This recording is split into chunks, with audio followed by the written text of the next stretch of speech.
If you are not allowed to buy a Tesla, you have to buy a heat pump air conditioner. This is really bad. As for the out-of-warranty Tesla air conditioner, it will definitely be bad. If you don't believe me, you will endanger the Tesla car owners around you. I drove from Shandong to Beijing to have his compressor repaired and the compressor removed. Remove the rear end cover of the compressor and put it into the fire spindle to see if the fire spindle is broken. Pull out the bricks and clean them. Clean the stator coil. Put the bricks back and replace them with new moving and quiet ones.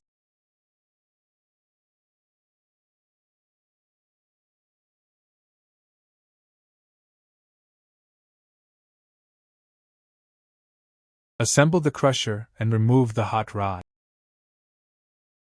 All broken down. Use cleaning agent to wash the aluminum air pipe. Pour some cleaning agent to clean the heat exchanger.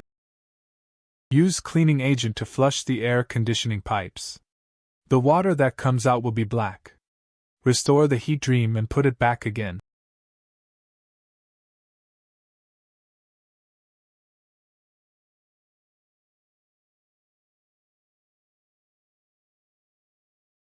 Put the compressor back in. Testan, you have sold so many cars and made so much money. Why are the materials used in the compressor not so good? We have to practice the compressor every day to make money. I am so annoyed.